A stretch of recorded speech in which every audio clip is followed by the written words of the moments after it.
इस एपिसोड में आप देखेंगे कि अर्तुगरुल और कुंदोकदु अपनी माँ हाइमा के पास बैठे होते हैं और जब भी अंदर एक सिपाही आता है वो कहता है, गो मुस्तकिन भाई तुम्हारा बाहर इंतज़ार कर रहा है। कुंदोकदु बाहर जाता है और गो मुस्तकिन से मुलाकात करता है। गो मुस्तकिन कहता है कि अर्तुगरुल को मेरे हवाले कर दो, मैं उसे जिरगे में पेश करूँगा। कुंदोकदु कहता है, मैं कभी अर्तुगरुल को तुम्हारे साथ नहीं भेजूँगा। उसके बाद गो मुस्तकिन कहता है कि अगर तुमने अर्तुगरुल को मेरे हवाले नहीं किया तो हमारे जो सिपाही हैं वो बहुत ही गुस्से में हैं और कत्ल कर सकते हैं। तो कुंदोकदु कहता है कि अर्तुगरुल अपनी मर्ज़ी से कबीले में आया था और ये अपनी मर्ज़ी से ही भाग सकता है, लेकिन जब तक जिरगे का फैसला नहीं आता ये हमारे साथ ही रहेगा। और गो मुस्तकिन सिपाहियों से कहता है, सब अपना गुस्सा शांत करो और इंसाफ होगा। सब अपनी अपनी तलवारें नीचे रख लो और किसी को गुस्सा करने की ज़रूरत नहीं है। अगर किसी ने कुछ ऐसा किया तो उसकी गर्दन काट के काई कबीले के सामने लटका दूंगा। इसके बाद दोनों सिपाही अपनी तलवारें और हथियार पीछे कर लेते हैं और सब शांत हो जाते हैं। कुंदोकदु खैमे में वापसी आ जाता है और अर्तुगरुल उससे कहता है कि मुझे हथियार डाल देना चाहिए। फिर कुंदोकदु कहता है कि अभी हमें कुछ इंतज़ाम करना होगा, जब जाके तुम्हारे हथियार डाल देना। इतने में सादतदीन कोपिक का खास आदमी कारा बेग कबीले में पहुंच जाता है और आते ही गो मुस्तकिन को कहता है कि सादतदीन कोपिक चाहता है कि हर हाल में अर्तुगरुल का सर काट दिया जाए और इस चीज को यकीनी बनाने के लिए उसने मुझे यहाँ भेजा है। गो मुस्तकिन उसे अंदर चलने को कहता है। दूसरी तरफ सलजान अर्तुगरुल से कुछ बातचीत करती है और कहती है कि आयतुल्लाह हमारे खिलाफ साजिशें कर रही है। उसने तुर्तेकन को तुम्हारे खिलाफ किया और गोकचे को मेरे खिलाफ कर दिया और कुरकुत सरदार को भी हमारे खिलाफ भड़काती है।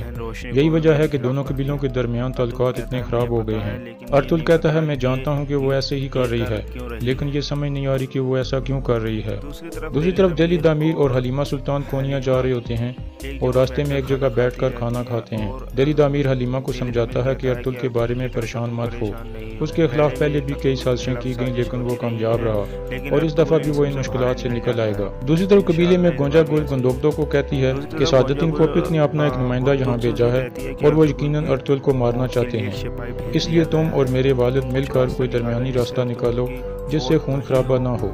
कुंदोकदु उसका शुक्रिया अदा करता है। दूसरी तरफ गो मुस्तकिन और कारा बेग आपस में बातचीत करते हैं। जल्दी क्या है, हम सब अर्तुगरुल की मौत चाहते हैं, लेकिन कल नहीं। कल क्यों नहीं? तुम नहीं जानते कि उसके सिपाही कितने वफादार हैं। वो इतना ताकतवर है कि अपने एक इशारे से दुर्गा के सिपाहियों पर हमला करा सकता है, हत्ता के कोनिया पर भी। बिल्कुल इसी वजह से वो आदमी जिसका असर रसूख सादतदीन कोपिक से एक सिपाही अंदर आता है और कहता है कि कुंदोकदु आपसे मुलाकात करना चाहता है। कुंदोकदु आकर कहता है कि अर्तुगरुल पिंजरे वाले खेमे में दाखिल होगा, आप दुर्गा के सिपाहियों को दूसरी तरफ रखोगे और उसके आसपास सिर्फ हिफाजत करने वाले सिपाही मौजूद होंगे। गो मुस्तकिन पूछता है कि पिंजरे वाले खेमे की हिफाजत किसकी जिम्मेदारी होगी। कुंदोकदु कहता है कि दोनों कबीलों के सिपाही हिफाजत करेंगे। बाई कबीले के सिपाही खेमे के चारों तरफ होंगे और उनके चारों तरफ दुर्गा के सिपाही होंगे और कोई भी आदमी मेरी और अर्तुगरुल की इजाजत के बगैर अंदर दाखिल नहीं होगा और अगर किसी ने ऐसी कोशिश की तो मैं उस पर कोई रहम नहीं खाऊंगा। जिस पर गो मुस्तकिन रजामंद हो जाता है और कहता है कि कल से के लिए तैयार होता है। इतने में कुंदोकदु अंदर दाखिल होता है और अर्तुगरुल को गो मुस्तकिन के साथ होने वाली गुफ्तगू के बारे में बताता है। इसके बाद अर्तुगरुल अपनी तलवार उतार कर कुंदोकदु को दे देता है और कहता है कि मैंने अपनी वालिदा से एक वादा किया था कि मैं सुंगरतेकन को उनसे मिलाऊंगा, इसलिए अगर मैं ना रहा तो आप ये काम पूरा करना। इसके बाद वो अपनी वालिदा का हाथ चूमने के बाद खेमे से निकल जाता है। इसके बाद अर्तुगरुल बाहर निकलकर सिपाहियों के सामने पहुंच जाता है।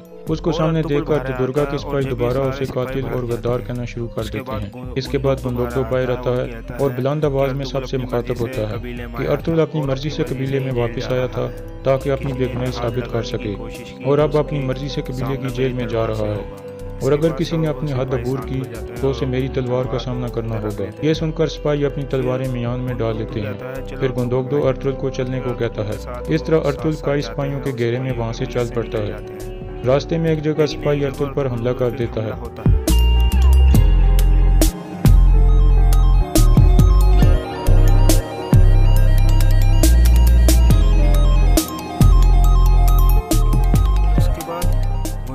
लेकिन कुंदोकदु फौरन उसका हमला नाकाम कर देता है और उसको नीचे गिरा देता है। इसके बाद वो दोबारा आगे बढ़ते हैं और पिंजरे वाले खेमे के बाहर पहुंचते हैं। कुंदोकदो उससे गले मिलता है और फिर अर्तुल पिंजरे के अंदर दाखिल हो जाता है। थोड़ी देर बाद एक सिपाही अंदर आता है और कहता है कि काराबिक आपसे मुलाकात करना चाहता है। अर्तुल कहता है भेजो। काराबिक अंदर दाखिल होता है तो अर्तुल चौंक जाता है क्योंकि अर्तुल ने उसको नुयान के डेरे पर देखा था।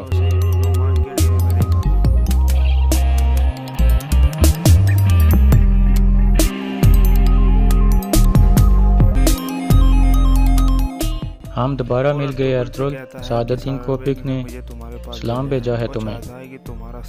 अब वो चाहता है कि तुम्हारा सर उतार कर महल में लाया जाए। सिपाहियों की मौत का बदला लेने को कहा है और कहा है कि मैं तुम्हारा सर लेकर कोनिया आऊँ। अर्तुल कहता है कि तुम जैसे गद्दार को हमारी तलवारों का सामना करना पड़ेगा, जिस पर काराबिक कहता है कि कल होने वाले जरगे के बाद तुम इस काबिल नहीं रहोगे। दूसरी तरफ तानगुत दिल्ली दामीर और हलीमा सुल्तान का पीछा कर रहा होता है और एक जगह पहुंचकर उनका निशान हासिल कर लेता है और कहता है कि वो दोनों यहाँ से गुजरे हैं। इधर करीब ही एक मेहमान खाना है, वो लाजमी रात वहीं गुजारेंगे। इसके बाद वो मेहमान खाने की तरफ चल पड़ते हैं। दूसरी तरफ नुयान के डेरे पर कुछ सिपाहियों को तैयार किया जा रहा होता है जिनको नुयान कबीले में हमला करने के लिए भेजना चाहता था। नुयान एक बर्तन में अपने हाथ से खून निचोड़ता है और फिर उलू बिलके वो बर्तन उन सब सिपाहियों को सुंघा देता है।